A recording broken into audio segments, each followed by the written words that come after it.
Ayan, magandang araw sa inyong lahat. Eto pag-usapan natin ito 'Di ba yung nakaraang live ko kaninang umaga, 'di ba sinabi ko yung naging dahilan ng pagkakasibak ni Senator Chis Escudero bilang Senate President. 'Di ba sinabi ko casualty siya? Oo, 'di ba? Casualty dahil sa ginagawang imbestigasyon diyan sa Senado, diyan sa Blue Ribbon Committee. 'Yan. Kasi gustong tanggalin si Senator Marcoleta. Gustong ipatigil itong imbestigasyon ng Blue Ribbon Committee patungkol diyan sa flood control anomaly na 'yan. Ito ang problema ngayon. Ito ngayon papakinggan natin kung ano ba talaga ang tunay na nangyari dito sa pagkakatanggal kay Senator Marcoleta at saka kay Senator Chis Escudero bilang Senate President. Ito na, tama nga yung hinala natin dun sa sinasabi na sa live natin na ay nako, gumagana yung galamay ni Tambaluslos. Ito, pakinggan natin si Senator Marcoleta sa kanyang programa sa Saganang Mamamayan. Teka lang, marami kasi nagtatanong, ano ba talaga nangyari po sa Senado, Sen? Siguro i-refresh nyo nga po yung ating mga kababayan. Kagaya nung nalalaman na ninyo at ang daming nagbibigay ng feedback sa akin, hindi lamang libo-libo, halos milyon-milyon na yata. Ay, opo, oo. Na hindi nila matanggap-tanggap na ako po'y biglang pinalitan bilang chairman ng Blue Ribbon Committee. Ang totoo po niyan, ako po talaga ang kanilang pakay. Oo. Ang presidente po ng Senado, si Senator Chis Escudero, ay parang collateral damage lang po yun. So tama pa. Di ba? Ayun sinasabi natin.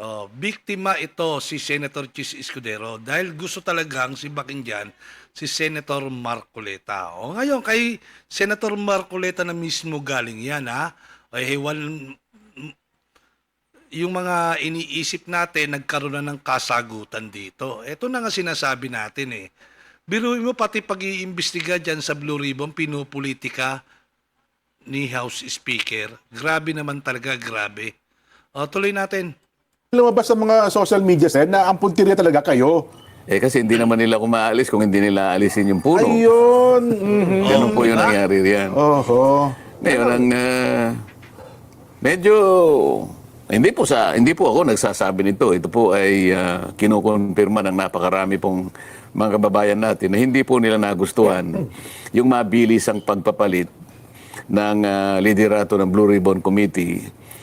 Lalong-lalo na po dun sa panig ng paglalahad na po ng katotohanan. Yung pag-iimbestiga na po sa kanila pong palagay, ay meron na po silang nakikinikinitang mga katotohanan na lalabas dyan. Papunta na po sa paghanap po natin ng kasagutan sa maanumalyang pagkakalatag ng mga proyekto na kung tawagin nga ay ghost projects. Ayun. Ang balita kasi, Sen, may singit ko lang po, mukhang pinakiusapan ata si Senator Chis bilang presidente po ng Senado na kayo ay palitan sa pagiging chairman, pero parang nanindigan siya. Ayan na, lumabas na. Di ba? Kasi nga si Chis Escudero nanindigan, hindi nila kayang hawakan sa leeg si Chis Escudero Hindi nila kayang hawakan sa leeg, ayaw tanggalin si Senator Marcoleta. Kasi nga ang tumbok talaga papunta sa kanila Ay nako, kailan ba kaya? Sa inyo, kaya ang nangyari daw po, pati siya nadamay sapagkat ayaw pala niya kayong palitan bilang chairman ng Blue Ribbon Committee. So tama po ba yung ganung anggulo? Hindi ko alam yon kasi wala naman siyang sinasabi sa akin na siya kinausap. Ang nangyari, May nakiusap daw po mabilisan nga Ang totoo niya, siguro nakikita nyo, itinutuloy ko yung pangatlong pagdinig namin. Opo. Ako na lang ang pinakahuli na nakabalita na napalitan na pala yung aming Senate President. Ayun na nga, oo. Kaya pala si Senador Jinggoy na nasa tabi ko, medyo mainit ang ulo nung araw na yun. Hindi ko naman alam kung ano nangyari. Kaya yung pong talagang purong-puro na biruan lang, iba po yung pagkakatanggap niya. No? Pero alam naman ninyo, talaga nagbibiruan lang kami. Totoo po. Yun pala pagkakapaalam ng isang babaeng senador, yun na rin palang tanda Senyales. na Yun na yun. sila ay nagkakaroon na ng pagpupulong sa isang Kasi kwarto. hindi naman talaga nagpapaalam yun eh. Ayun na nga po eh. Talagang yun halos hanggat maaari ay Nakabantay talaga. di ba? nakabantay at lahat ng anggulo ng mga pinag-uusapan ay nakakasangkot siya sa mga usapin. Opo. Nagtaka ko kung bakit siya nagpaalam at nangako naman siyang babalik. Yes. Oo. Pero hindi na siya nakabalik. Oho. Ayun. Eh, well, ang narinig ko lang sana, doon sa iba kasi mga balita, at siguro, mabuti masagot niya rin. Ang pangunahing layunin daw po kasi talaga ng Blue Ribbon in aid of legislation. Eh kasi daw po, parang sa tingin daw po ng kapwa yung senador, parang nalilihis na para bagang ang dating prosecutorial na raw po ang dating ng pagdinig ng Blue Ribbon Sen.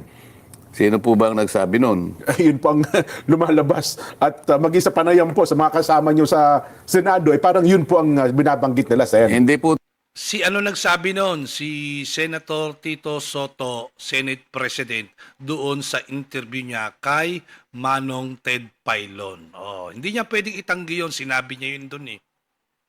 totoo yun. Unang-una, talagang may pagka-prosecutorial po sapagkat kung titingnan ninyo yung pinaka-mandato ng komite, Ng Blue Ribbon. ang tinutugis niya yung malfeasance, Misfeasance and misfeasance, nonfeasance. Paano po Oh, paano yun? Hindi alam yun. Hindi alam yun ni Senator Soto kasi hindi naman siya abogado. Malpisan, mispisan, at saka ewan ko. Di ba? Hindi nga, sa totoo lang. Ito nga ang tanong natin kanina doon sa ating live eh. papaano ka makakapagbigay ng rekomendasyon doon sa DOJ o kaya doon sa ombudsman kung hindi mo iimbestigahan, kung hindi prosecutory. Grabe naman. Sus Maria Josep, school bukol, nakakainis eh. Ay nako. ang paglalahad ng inquiry kung hindi po namin gagawin sa paraan na pagtatanong at Balik natin. Ayan. paano po ang paglalahad ng inquiry kung hindi po namin gagawin sa paraan na pagtatanong at paghanap ng kasagutan sa mga dapat na itanong para nga mapatunayan kung merong malfeasance, misfeasance, and nonfeasance. Yun po yung tinutungo talaga. Ayun, Yun ang pangunahing layunin ng Blue Ribbon Committee. Kung naipagkamali nila, lalong-lalo na po yung aming puno ng Senado ngayon, yun po yung sinasabi niya eh. Ayun, opo, Kahit oo. kailan ay hindi po ako lumihis doon sa tuntunin na yon. At baka dapat sana tinanong muna niya ako. Opo. Nakatatlong pagdinig lang ako eh. Tama po. Yung iba nga pong humawak ng Blue Ribbon Committee, nakalampas na sila ng halos 20. Wala pa naman silang nagagawang batas eh. Tama po. Sa totoo lang po ako, pangatlo pa lang. Meron na po akong naiayos. Oo. Possible areas of legislation. 10 pa yung aming naisip na kagad eh. Oho. O biruin mo yon, 3 araw pa lang may naisip na 10 panukalang batas. Tapos sasabihin ninyo ayan nga oh. Ay nako ka. Umamin ka na kasi, Senator Soto, na tinawagan ka ni Martin, oo, tapos pinatitigil o kaya pinatatanggal si Marcoleta. Kaya lang hindi ninyo matanggal si Marcoleta hanggat hindi ninyo tinatanggal si Senator Chis Escudero. Ayun na yun. Sus Maria Josep, dami yung kuskus balungos. Ang dami yung katwiran. Anak. Sa tatlong pagdinig pa lang po, ha? 3 pagdinig pa lang para malaman ng nakikinig sa atin Opo. na tayo naman ay hindi nagbibiro sa mga sinasabi natin. Ipakikita ko dito, alin-alin ba yung mga naisip na nating mga panukalang batas sa O yan, Senator Soto, makinig ka, mga naiisip na panukalang batas ni Senator Marcoleta, makinig ka. Wanag ng mga pagdinig kahit hindi pa talaga natatapos. Pangatlo pa lang na pagdinig. Base sa mga nakita na namin, nakita ko at nakilatis natin.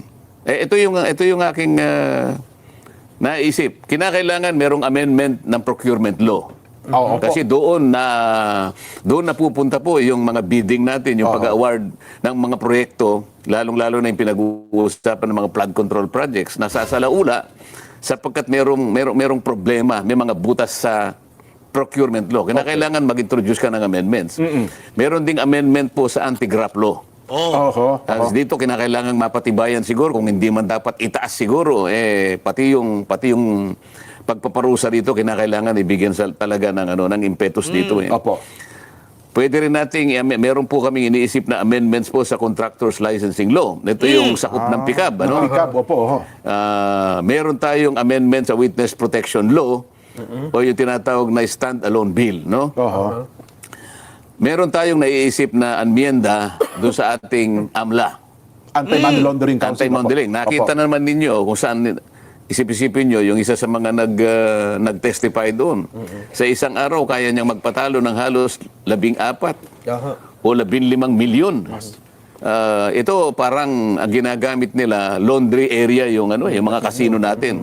Kaya dapat magkaroon ng amyenda sa AMLA, sa batas sa AMLA. Nakikita rin. Hindi ito, di ba? Dapat kinumpronta muna nila si Senator Marcoleta.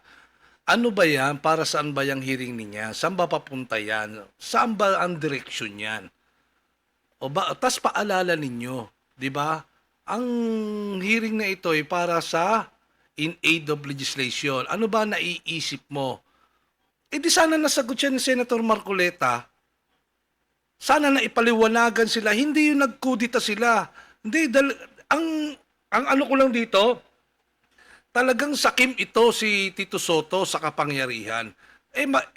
Pangarap niya nga maging Senate President ulit, di ba? Kaya lang natalo siya nung una. Kaya lang, eto ngayon, nagkudita kasi nga, ewan ko lang kung totoo talaga yung aking naiisip dito na medyo merong mga senador na sasabit, may mga senador na sasabit sa klase o sa uri ng pag-iimbestiga ni Senator Marcoleta. Hindi ko alam hindi natin alam kung kasama yung mga sasabit diyan doon sa bumoto kay Tito Soto para maging Senate President. Kaya babantayan natin yung 2 bilyar, yung 2 tulpo, si Lito Lapid, yan, babantayan natin yan. Si JB, babantayan natin yan. Natin ang pangangailangan para i-amend yung ating Securities Regulation Code. Sapagkat dito pumapasok ang ilang mga kawatan, yung sindikato, ginagamit nila na pasilidad itong areang ito. At dito, idadagdag natin yung False Claims Act. Ito yung, kung tawagin ay writ of quitam. Yung bang pwedeng payagan kahit isang mamamayan lang, kahit isang ordinaryo, karaniwang mamamayan na maghain siya ng asunto laban sa mga opisyal ng pamahalaan, ang kondisyon lamang kapag hindi ito binigyan ng atensyon ng ating Department of Justice. Halimbawa, in 30 days, kailangan umaksyon ng Department of Justice. Pag hindi siya umaksyon, meron ng karapatan na maghain yung karaniwang mamamayan. Sa laki at sa lawak ng pangyayari, iskandalo na nakita natin sa mga proyektong flood control na yan, kailangan nating siguro makagawa na ganitong uri ng batas also. Kailangan din nating pasiglahin yung kailangan ma-approve na natin itong Whistleblowers Protection Act na nakabinbin pa ngayon. Meron pa tayong Heavy Equipment Registration Act. Sapagkat itong ginagamit nilang mga kasangkapan, mga makinarya sa mga proyekto, wala naman listahan ito ginamit na nila sa ganitong proyekto, pipilitin pa nila kunwari na isulat na ginamit sa ganito. Hanggang Mindanao Lima lang ang makinarya mo eh. Ang project mo mahigit na 50, ibig mo sabihin eh. Iisa lang ang ginagamit mo makinarya. So, at saka ang pang-10 ay kailangan meron tayong flooding master plan. Master plan, oo. So, dito pa lamang, nakakatatlong pagdinig pa lang ako, meron na akong 10 panukalang batas na gusto kong maipundar natin. Nga po. Para sa ganun ay O, di ba? O, Senator Soto, o yung mga bumoto kay Senator Soto, na sumama sa kudita. O, eto, hindi nyo kasi man lang kasi tinanong muna si Senator Marcoleta. Sana kinumpronta ninyo, kinausap kayo, o kayo humingi kayo ng meeting. Anak ng syoktong kayo, oo. ma-address natin ang mga problema kaugnay nitong maanumalyang paglustay ng ating kabangbayan. So yung punto ng in aid of legislation, Sen, Pangunahin. iyon po. Oho. Pangunahin, hindi lang may iwasan na talagang akala mo, meron nagpo-prosecute ka. Talagang ganun eh, kailangan mo magtanong eh. Opo, oho. Kailangan mo magpalitaw ng ebidensya eh. Paano mo ngayon mapangangatwiranan na ang dami palang ganitong mga anomalya kung hindi ka kukuha ng tao na tutulong sa'yo. Kaya ko lang naimungkahe na kung sino man po ang gustong nagsalita na, ay nakausap ko na po yung DOJ na nakahanda po silang tulungan kayo. Basta sasabihin po ninyo yung katotohanan at maituro ninyo yung mga taong nasa likod. Ayun. Mas malalaki sa inyo. Ang nangyari nga lang, bumaligtad naman ang DOJ. Oh, yun Naku nga. po, Akalain mo naman, ito yung nakakapagtaka eh. Opo. Kausap ko ang Secretary ng Department of Justice. yan na. Linggo. Kausap ko yung kanyang USEC, siguro Biyernes o Sabado. At nakausap ko pa, bago ko uli makausap ang Department of Justice, Secretary Boyeng Remulla. Alam nyo naman na magkaibigan kami. Ay, opo, kahit sa Congress pa, oh. So, kinumit niya sa akin yun. Okay yan. Sabi niya gano'n. Ang totoo niyan, partner naman namin kayo, ang Senado, para maipasa natin itong Whistleblowers Act. Pagtulong-tulungan natin yan. Sige, pangako muna sa kanila na mabigyan natin sila ng provisional immunity. Kaya malakas ang loob ko sapagkat alam ko nakahanda siya na tulungan I-grant. kung sino man Oho. ang tatayo talaga na magsasabi na ng totoo. Dito wala pa kayong tinutukoy kung sino. Wala pa. Naihinuha ko lang. Sabi ko, baka sakali. Baka Sige, nagsasalita, kanya. magturo. Oo. Kasi kako, na-upload ko na ito nung nakaraang hearing. Baka kako merong Opo.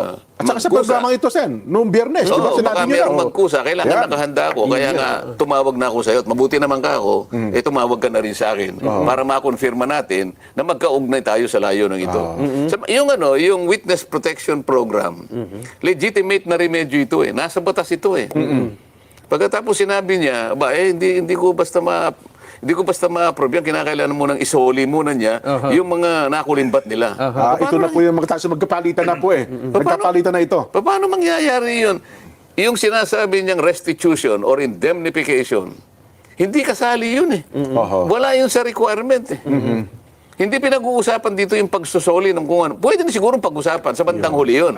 Pero dun sa punto na siya ay nag-a-apply sa'yo, Apply pa lang. kaya niya lang gagawin yun, manganganib talaga ang buhay niya, kaya nagpapakover siya ng protection. Oho. Nakita mo yung inallege niya na may kinalaman di umano dito sa mga payola, yung mga payouts na yan, 17 congressmen. Opo. At 10 mga tao na yung iba ay private individuals at yung iba naman ay mga kawani at opisyalis ng DPWH. Sa mga tweet, 10 sa panig ng DPWH at saka pribadong mga mamamayan at 17 congressmen. O yun naman ang yun naman ang hinihingi ng Witness Protection Program. Manganganib talaga ang buhay niya sa ginawa niyang pag-expose sa pagsasabi ng katotohanan. Oho. Sa panig niya, yun ang totoo eh. Pero yung unang usapan niyo po ni Sec Boying, walang mga ganong condition, Sen? Alam naman niya na wala eh. Kaya basahin mo yung batas. Napakasimple naman ang batas. Ngayon, ito naman aming bagong Pangulo ng Senado ngayon. Yun ang kanyang idinadahilan kung bakit yung sulat na binigay ko na dapat pirmahan niya para umabot sa Secretary of Justice. Nag-research naman ako sabi niya. Yun na nga po, hindi na Nakita ko na kinakailangan palang magsoli. Ang aking kinalulungkot dito, kung talagang nag-research sila, bakit hindi nila binasa yung batas? Agoy. Ayan, hindi nga kasi abogado. Hindi kasi abogado. Nag-research naman pala eh. Eh bakit hindi binasa yung batas? Anak na, anong klaseng research yan? Eh baka sino bang ni-research ninyo dyan? Anak kayo ng syoktong kayo dyan, oo. Ay, nako. Anak ka ng... Ay, nako. Ulit. Ang magsoli. Aha. Eh, ang aking kinalulungkot dito, kung talagang nag-research sila, eh bakit hindi nila binasa yung batas? Wala namang sinasabing ganun na magbayad ka muna. Isang uli mo muna kung ina-allege na ninakaw mo o ano man. Walang iniwan sa yung i-rescue kita. Halimbawa, merong kidnap or ransom. Opo. Oh, halimbawa, itong cameraman natin, i-rescue kita pero magbayad ka muna. Ha? Hindi pa, parang mali eh. Kaya mo siya bibigyan ng protection at hindi mo siya ihingi ng kahit ano dahil nga doon sa kanyang pagpapahayag, doon sa kanyang pagtulong sa iyo, sa panig ng Estado, magsasabi na siya ng totoo. Kasi mahirap eh. Kung walang tatayo na magwi-witness, sinong mauhuli natin? Opo. Lahat yun, aligasyon. Lahat po yun, paratang.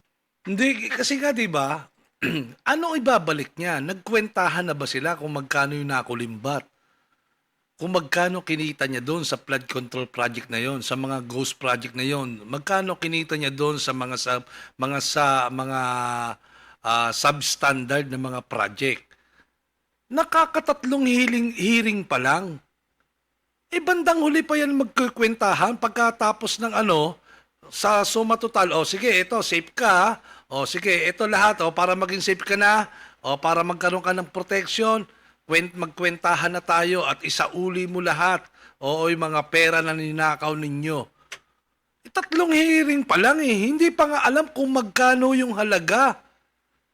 Kung magkano yung ninakaw nila, yung kinita nila dyan. Tapos kailangan isauli mo na bago mo isama sa witness protection program. Ala kayo ng syoktong kayo, oo. Ay, nako. Paano lang? Wala talaga, school bukol talaga eh. Diyos mio, Marimar talaga, oh. School bukol talaga, oh. Ulit. Magwi-witness. Sinong mauhuli natin? Opo. Lahat yun, aligasyon. Lahat po yun, paratang. Kung wala magsasalita. Hindi ba, Opo. Nelson, para ka namimingwit eh. Opo. Pag ikaw ay namimingwit, may pain ka. Opo. Tama po. Anong gagamitin mong pain? Butete, halimbawa. Bulate. Bulate. Bulate na isda. Para makahuli ka ng malaking isda. Ayun. Pain. Kung walang pain. Walang pain. Walang pain. Sino yung papain? Yung pain, gusto niya proteksyonan mo naman ako. Kakagatin ako niyan eh. So ang pinangako dapat na Secboy, provisional. Hindi, sinabi niya, sige, pangakuan mo sila na sa ngayon pa lang, kaya tinawag niya na provisional immunity. Provisional immunity Magagaling sa akin, Opo. para malaman nila, wag naman ninyo kung ano, o wag niyo munang kung ano nung ginagawa nila. Pupunta doon ang BOC, pupunta ang BIR, pupunta yung AMLA. Teka muna, magpa-apply ito eh. Opo. Ito yung proteksyon na hinihingi niya hanggang sa ma-approve na eventually yung kanyang aplikasyon. Walang sinasabi doon na kailangan kang magbayad o magbalik nung inaakala mo na nakulimbat mo. Wala pa eh. Nag-iimbestiga pa lang tayo. Hindi, meron daw, sabi ni Senator Soto eh. Meron daw, nag-research daw siya eh. Oo, kaya lang hindi naman binasa yung batas. Agoy. School bukol kasi. Tayo eh, paano natin makukwenta kung ano ibabalik? Hindi pa naman, wala pa naman tayo sa estado na yon. Doon po sa angulo na ang sabi naman nila, kasi selective ang sinasabi, parang may itinatago, merong pinipili, Oo. at ang gusto daw ay magsabi ng tell-all. Walang dapat na itago. Meron pa binabanggit siya, dyan ka nasingit ko lang. Nagsimula doon sila 2016 eh. Eh bakit daw binabanggit? 2022 lang hanggang sa kasalukuyan. Parang may mga tinanggal daw na pangalan eh. Yun ang kanyang sworn statement. Opo. Wala akong magagawa. Ang sinasabi ng aming bagong Senate President, meron daw nagbulong sa kanya na inedit daw yung Inedit sworn daw. Yun, statement. isa pa yun. Ito ang medyo mabigat na tanggapin yung pagpaparatang na gano'n.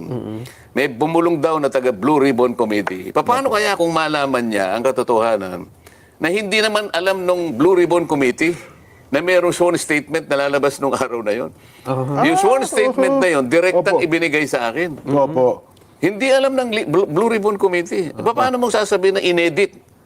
Sino mag-e-edit? Diretsong pumunta sa akin. Oh, yun pa. Oho. Ako nag-edit.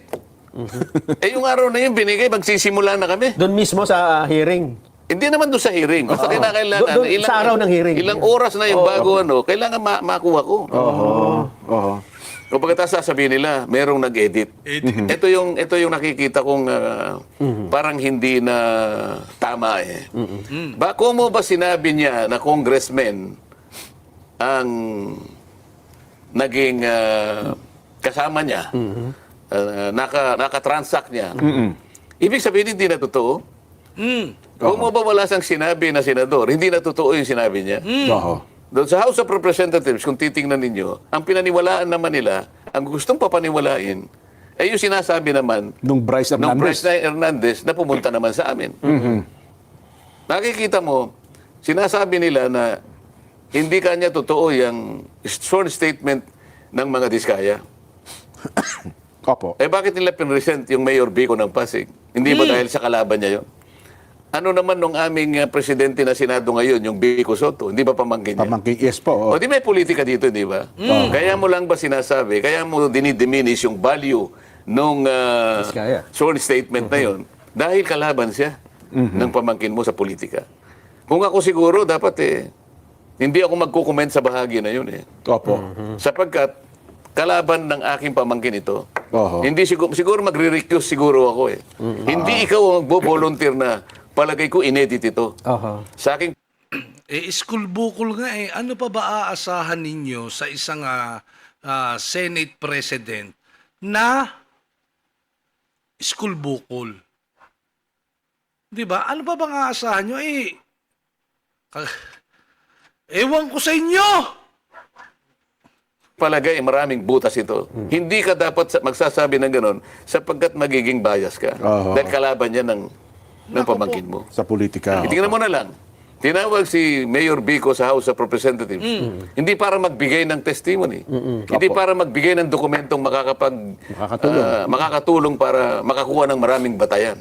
Nagsabi siya ng opinion niya Tungkol sa mga Diskaya. na sinungaling ang mga taong ito. Yes, opo. Ang opinion ba'y tinatanggap sa pagdinig? Oho. Opinion mo yun Sa House of Representatives, tinatanggap nila yung opinion mo. Oh, 'di ba? Tinatanggap nila. Ito nga sinabi ni sinungaling daw, hindi daw totoo yung sinasabi ng mga Diskaya. Sabi ni Mayor Vico Soto. Kung hindi totoo 'yon, ano pala ang totoo? 'Di ba? Pangalanan mo. Vico Soto, pangalanan mo yung mga kongresista na involved. Sinabi mo hindi kumpleto, kulang-kulang. O sino yung kumpleto na yon? Mayor Vico Soto, sino yung kumpleto na yon? Bakit hindi mo sinabi kung sino-sino para makumpleto na yan? Ba't hindi mo pinangalanan? Yun ang problema. Sa bawat pagdinig, mapakorte man o ibang quasi-tribunal, quasi-judicial tribunal, ang opinion, dinabaliwala. Hindi tinatanggap ang opinion. Bakit kinakailangan siyang magpahayag ng opinion doon? Oho.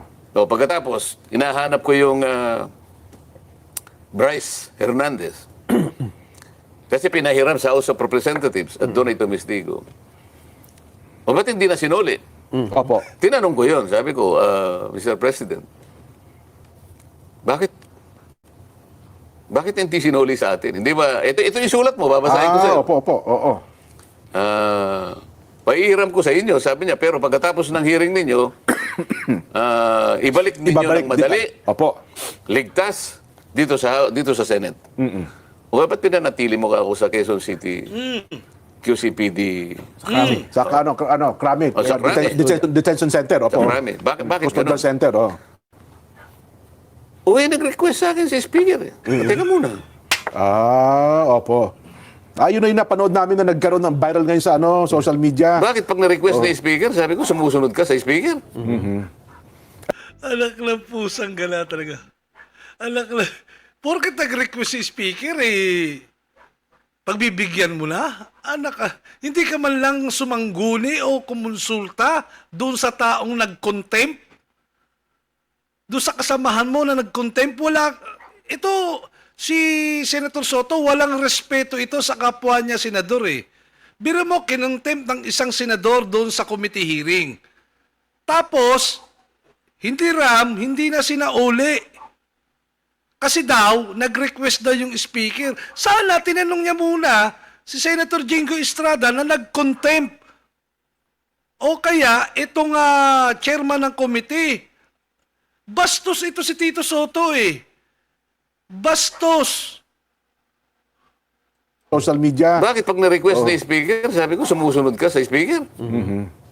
Pero yun naman daw po kasi siya, na-request ng Bryce sa Kongreso. So bilang puno ng Kongreso, siya naman ata... Sino ba ang dapat magpasya kung saan siya madidetain? Si, Yung na-contempt? O yung otoridad na nag-contempt? yun nag-contempt. Kayo, nakastanding yung contempt order ng Senado. Hindi ka pwedeng mamili kasi ikaw ay nasa legal custody ng Senate. Nanganganib daw po siya doon, Sen. Okay, kapag hindi mo siya sinuli, binibigyan mo ng credential sinasabi niya. Ayun. Sa mga tweet, sabi ko, ang hindi ko kayang tanggapin, kaya hindi mo siya masoli dito, naniwala ka na nanganganib siya dito Senado. Tatanggapin ba natin yan? Tayo Senado ay hindi natin kayang proteksyonan. Opo. Ito ngayon ang problema. Sabi ko, medyo ba didisgrasya ang integridad ng ating inquiry dito pag gaganyan? Bakit ayaw mo siyang bigyan ng witness protection program at kinakailangang magsoli? Bakit si Hernandez hindi mo siya sinabihan na magsoli ng perang katakot-takot na halos bilyon-bilyon ang Tama! Wala, mas malaki pala ang pera din nun, ha? Oho. Bakit ganun? Oho. Ang daming sasakyan din nun. Nakikita nyo ba ang pagkakaiba ngayon? Oo nga Pagka po, no? nandun sa House of Representatives, kagyat na bibigyan ng witness protection kahit hindi siya magsoli. Kaya diskaya, kailangan magsoli ka muna. Tingnan po ninyo ang pagkakaiba. Hindi naman daw ata humihingi na maging witness itong si... Anak lang puta talaga.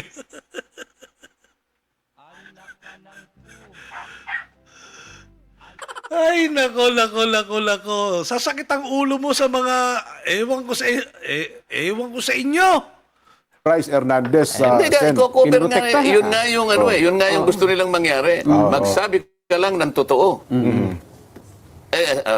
Merong nag-text sa akin. Isa sa mga tumutulong na legal officer sa mga diskaya.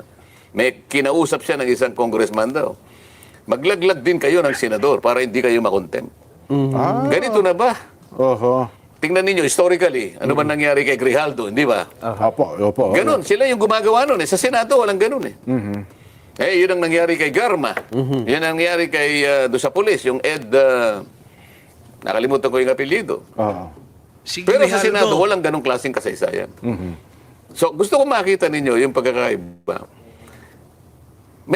Meron ka bang karapatan na sabihin mo na may butas itong parang hindi totoo, parang inedit? Oho. Bakit mo huhusgahan ang sworn statement ng isang tao nung ihayag niya nung ako pa yung chairman ng Blue committee? Ribbon. Opo. O bakit nung ako'y napalitan na, ibig mo sabihin, yung proceedings namin ay papalitan mo rin? Oho. Pinagtalunan, inapprove, ito yung ginawa namin, napatunayan namin na kailangan niyang magkaroon ng protection. Ito yung hiningi niya. Kaya gumawa ko kagad ako ng sulat bilang chairman. Bininbin niya. Hindi kasi sabi daw ni Senator Soto na hindi daw porket abogado magaling daw mag-imbestiga. Senator Marcoleta, yun ang sinabi. Yun ang sinabi ni Senator Soto. Mas magaling daw sa'yo mag-imbestiga si Senator Lacson. Mas matindi. Di ba? Hindi ka daw, hindi porket abogado magaling na mag-imbestiga. Sinabi niyang ganon. Lalo naman, yung abogado nga na sinasabi mo Senator Soto na batik ang abogado, sinasabi mo hindi magaling mag-imbestiga paano na ikaw? Anak, paano ka na? Alam niya kasi papalitan na pala ako. Oh, ang ginawa niya dahilan ngayon, kaya hindi niya hindi niya pinirmahan yung sulat ko, hindi na ako ang chairman. At binigay niya raw kay Chairman Ping. Si Chairman Ping naman, nag-uusap na raw naman pala sila, kailangan magsoli muna. Oo. So, yun po yung nangyari. Sa makatwid, yung Ibig sabihin, kailangan daw magsoli muna. Ang problema, nasa batas daw ba yun? Sinasabi nga ni Senator Marcoleta, binasa ba ninyo yung batas? Wala namang daw nakalagay dun sa batas na kinakailangan magsauli muna. Yan ang mahirap sa parehong hindi abogado. Mag-imbestiga, magaling. Sa batas. Di ba? Kailangan pa nag-iimbestiga, lahat yan naaayon sa batas. aming ginawang proceedings, kino-question pa nila eh. Wala raw, marami raw sa mga kasama namin ang dissatisfied sa direction na Yun nga raw tinatahak po. namin. Oo, yun pa po ang binabanggit. Oo. Ano Siguro, bang direction ninyo? siguro liwanagin natin. Ano bang direksyon ang gusto nyo? Ayun. Di ba? Oo. Kami ang direksyon namin matuwid eh. Kayo, anong gusto yung direksyon? Sino siya para sabihin niya na dissatisfied? Sino sa mga kasama namin dissatisfied?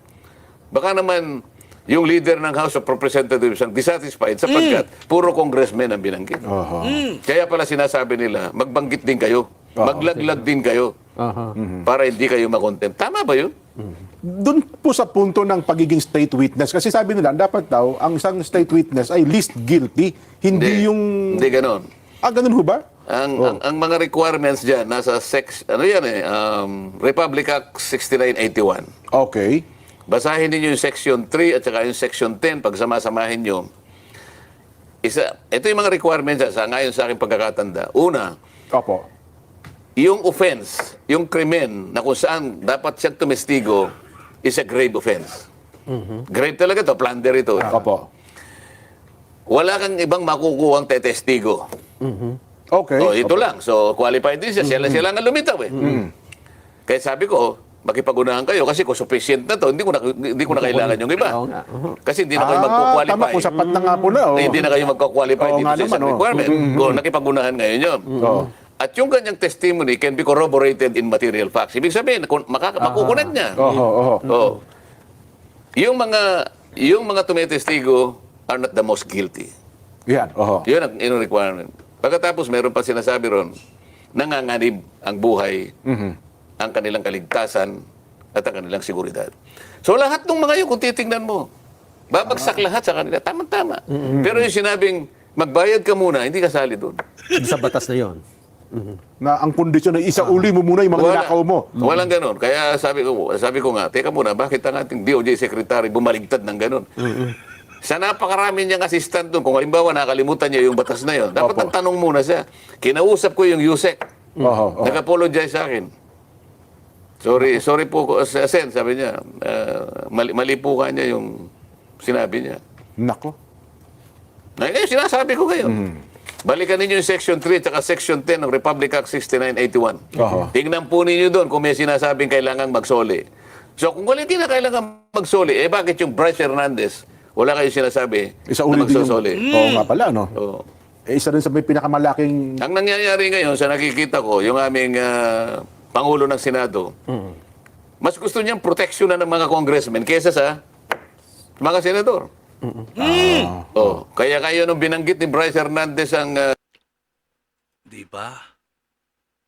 Bakit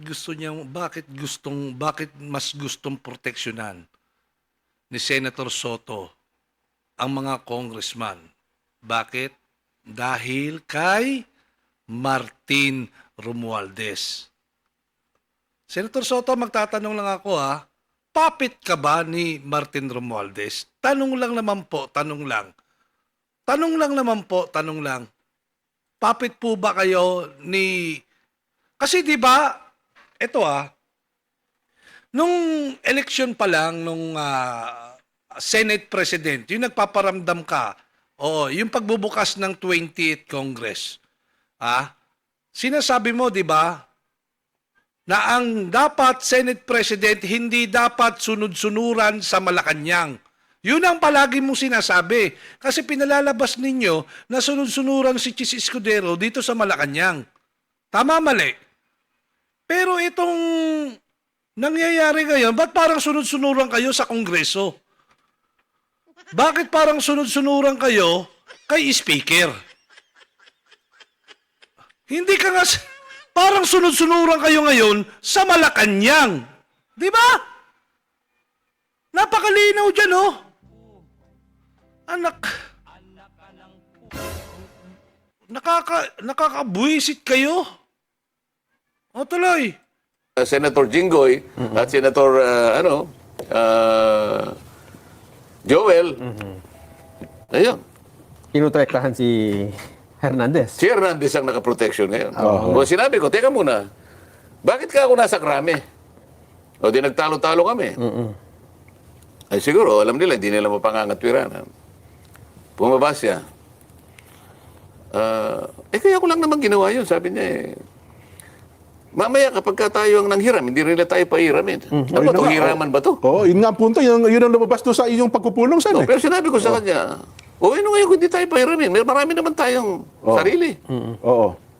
Iyon pa na yung katwiran niya. Kaya niya daw ginawa yun sapagkat baka sakaling hihiram tayo. Manghiram din ang Senado. Oo. Kung ako lang hindi ako nanghihiram. Oo. At saka bakit hindi mo ako kinonsulta? Bakit kita ko konsultahin? Ako ang Senate President. Oo. Yun po ang kanyang katwiran eh. Ako pa yung chairman eh. That time, opo. Nung i-commit mo siya sa Quezon City, sa Krame, hindi napalitan ka na nun eh. Hindi ka ako. Tingnan mo ka ako itong account ng news. Oo. 215. Oo. Nung maalis ako ng chairman, 524. Oo, ako Yun na. pa yung O, palagi mo kanya, ako ang chairman eh. O, hindi mo binasa yung section 6 ng ating tuntunin. Basahin mo. Ano nakalagay doon, Sen? Ba, the committee alone. Sabi niya. Ako lang. kayo bilang School bukol nga. Ano pa bang aasahan natin? Sa Senate President na school bukol, pambihira naman, oh. bilang kayo chairman ng komite. Sige, kausapin mo. Sabi naman ni Senator Lacson, buti naman yan, medyo, sabi niya, bro, okay na ba sa'yo kung ilagay na lang natin sa Pasay City? Tayo naman, hindi naman tayo palawa. Ayaw natin nakikipagtalo palagi. Pares lang naman. Gusto ko lang, maalis sa Krame. Sapagkat Quezon City yun. Ang Senate Pasay City. Sige, okay na sa para lang makita nila tayo reasonable tao. Yun. Ano mangyayari nito, Sen, kung wala na yung commitment nabibigyan ng Nasa kanila yun. Nasa sa kanila yun. Ang ibig sabihin Ang dito, batas ay batas. ang ibig sabihin dito, Sen, Nag-apply sila. Ako naman, gumawa na ako ng sulat. Pag may nangyari doon sa pamilya nun, sa kamay nila, kukunin. Paano kung bumawi? Kasi yung mga sinasabi na, ang dami na yung binanggit na pangalan eh. Kung sabihin niya, hindi po totoo lahat ng mga sinabi ko. Kasi wala nang protection eh. Kaya nga, ang pinoproteksyonan niya nga, imbes na tawagin niya yung 17 na inano doon, bakit hindi niya tawagin? Nabanggit ang pangalan ni Speaker Romualdez sa magitan ng ibang tao ron na palagi daw sinasabi ng isang congressman doon. Dalawang beses niyang binanggit. Palagi pong binabanggit ang pangalan. Hindi niya nakausap talaga yung dalawang pangalan na binabanggit. Ngunit palagi pong binabanggit ang pangalan ito at pangalan ito. Meron ba siyang tinawag doon na sinabi ba nila, sige, papuntahin dito para mag-testify din itong 17 ito para matanong din natin. Hindi naman eh. Opo. Ang lahat ng mga sinasabi ng mga witnesses dito sa House, yun ang kanyang pinaniniwalaan. Yung mga witnesses dito na nakalap namin, mali lahat yan, sabi niya. Parang may butas yan, parang inedit yan. Bakit ganun? So pagka yung Blue Ribbon Committee na aking na pinangunahan ko, hindi niya pinaniwalaan. Pero kapag yung mga resource persons namin doon ay pumunta doon sa House of Representatives, doon pinaniniwalaan yung sinasabi. Nako, pero ako naman naniniwala siya na nagkasundo-sundo kasi nagmerienda na pala kayo. Niyaya kayo magmerienda. Napag-usapan niyo na paano na Ayan, masyado nang mahaba yung ating video. Bigyan natin ng maayos na reaksyon niya na pagka-live natin, pasadahan natin niya. Kasi napakarami natin topic sa ating live streaming. Sa mga nakapanood, Maraming salamat sa inyo. Huwag niyo kalimutan mag-like, share, and subscribe. Maraming salamat po. Love you all. Muah muah, chup chup, babush.